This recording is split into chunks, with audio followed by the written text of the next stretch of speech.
In the YouTube algorithm, the people are represented by three separate yet equally important groups: the one that creates, the one that views, and the one that just can't help but react. Under Title 17, I am a member of an elite squad, also known as the Special Viewers Unit. These are the stories. Talk about a dramatic entrance. Chantal's voice cuts through the emptiness like a hot knife through butter. Her revelation bounces off the walls, announcing a choice that's apparently as courageous as it is essential. "I'm off to Canada," she declares. "Guess it's time to focus on my health," or something like that. Well, look who's taking the high road. Our beloved Chantal, a self-proclaimed foodie, is all set to tackle a task that would make even the bravest shudder. She's got a knack for laying it all bare, doesn't she? Her voice practically drips with the raw, unfiltered vulnerability of a lady face-to-face with her very own boogeymen. Oh, and guess where she's off to? Canada, of course, because where else would one go for weight loss surgery, psychiatric care, and a bit of mama's love? And her best part? She's doing all this, courtesy of the generous Canadian taxpayers. You've got to admire her tenacity, because who needs private healthcare in Kuwait, right? That's not something she's really counting on or something poor Salah can manage. And the cottage cheese she desperately needs to beat her diabetes is overpriced. So off she goes on this lone quest, leaving behind her Salah, the apple of her eye. Quite a story, isn't it? Well, isn't this a cause for celebration? She takes a quick detour to the doctor's office and voila, she's triumphantly weighing in at a whopping 166 kilograms, or 366 pounds for those who enjoy the extra sting. Now, isn't that a number that screams surprise party? A brutal reminder of the Everest-sized challenge she has to overcome. But oh, surprise, she's still standing. "I'm upset," she states, as though that isn't glaringly obvious. "But I suppose if I want to avoid becoming fertilizer anytime soon, some drastic changes are in order." Oh, our dear Chantal quite enjoys the brutal truth of her predicament. Struggling with her mental health is like climbing Everest, but she has no clue where base camp is. But hey, she's not the type to flinch at a challenge. She is fired up by other brave souls who've somehow wrestled with the same bear. She recently watched a Life by Jen documentary that just had her sobbing into her popcorn. She gets Jen, seeing all the invisible daggers life threw at her and the abuse she had to bear. Yeah, way to go, Chantal. Oh, poor Chantal's voyage is just a walk in the park. She's had a lovely tour of the internet's underbelly, basked in the delightful malevolence aimed at folks with troubles just like hers. And look at her now, stoic as a stone statue. She's made up her mind. She's jetting back to cozy Canada, back to the beautiful birthplace of all her problems. Oh, the dramatic doctor's visit, the dreaded weigh-in, the rivers of tears, all the theatrics of Chantal's journey. She's gallantly returning to Canada with a lofty goal in mind, a newfound resolve to vanquish her health issues. And what's her brave first step? Visiting the first dispensary she finds.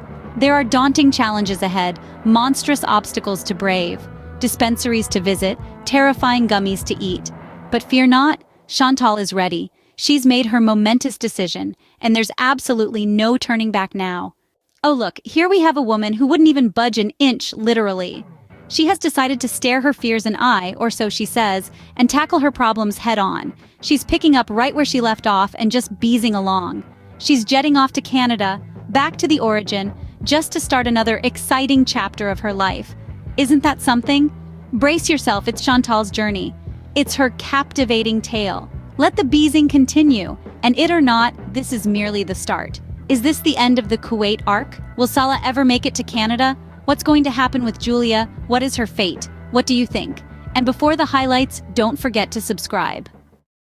I'm editing, and since made this video, since I filmed it, I talked to Salah and I made the decision that it's sadly probably better for me to go back to Canada for a while to seek some much needed medical care. And part of that is I want to talk to a doctor about possible weight loss surgery and psychiatric help, you know, proper diagnosis, all that, proper medication to get my diabetes under control as well.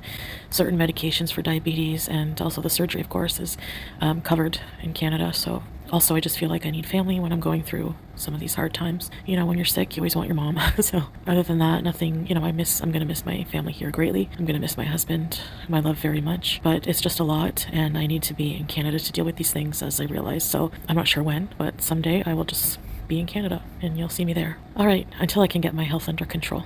I can't escape it anymore. So cottage cheese, low fat with mustard and carrots, baby carrots. Mix it around. Cottage cheese is very expensive here. And I never used to like it, but now I love it. It doesn't hurt my stomach. It's not salty like the other cheeses. It's like $8 for a 16-ounce container of cottage cheese here. But I think it's an imported product. Hello, beautiful girl. What are you waiting for? The dog. Oh, hope you feel well, baby. See?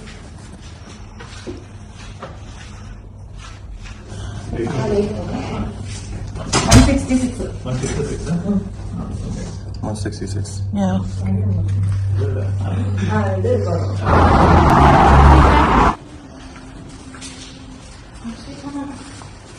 I'm gonna try not to cry, but I'm in a really weird mood. I'm so depressed. Like, I'm coming back from the doctor. First of all, being out in the day like this in the sunlight makes me worse depressed. I hate it.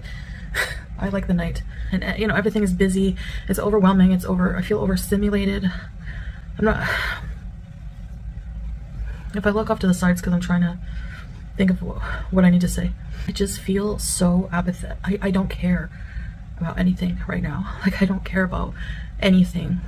It's like the only thing in my life that I feel that makes me happy is food. And I know that to get better and live a longer life, I have to change drastically. Dealing with the emotions that I have because of that is so uncomfortable that I just don't feel like I can. Sometimes I don't feel like I can do it, or that I want to do it. When I feel like this, I feel like I just want to be passive in life and not fight, and just lay down and just not fight. It's the best way I can describe it. So the doctor wants to put me on another pill. I told him, you know, like, my blood sugars have been still in the 200s. My blood pressure is good. It's like, it was like one. If that person beeps one more time, I swear, like, when I'm in this mood, everything is overstimulating. Like, somebody beeping their horn is driving me crazy. No, I'm not well mentally right now. You know, I know that I have to bring those numbers down. But like I said, right now, I just don't really care. I just don't care about anything. I just feel really tired of everything, fed up. It's like gonna be so much hard work. Anyway, that's how I'm feeling, you know. I don't want to come on here all the time and smile and just be fake about it, because I'm not very happy right now. I think getting mental health help is just overwhelming. Like, I don't even know where to even start. I don't know. I feel like I'm moving in the thickest quicksand ever. I have a lot of thinking to do. I was watching Life by Jen documentary, like Mr. Snowflake. He did videos on me too, and I like bawled through the whole documentary on her, because I know people think she wasn't a nice person, whatever. We all have moments. We all are sometimes not nice people. She went through a lot of suffering. Like, she went through a lot of abuse. She went through a lot of suffering. And unless you have the type of issues with food, eating disorder, food addiction that we have, you can't know the type of hardships. It's like, food is literally, it can be, it's so addictive, like drugs, but unlike drugs, we need food to survive. And it's just so hard.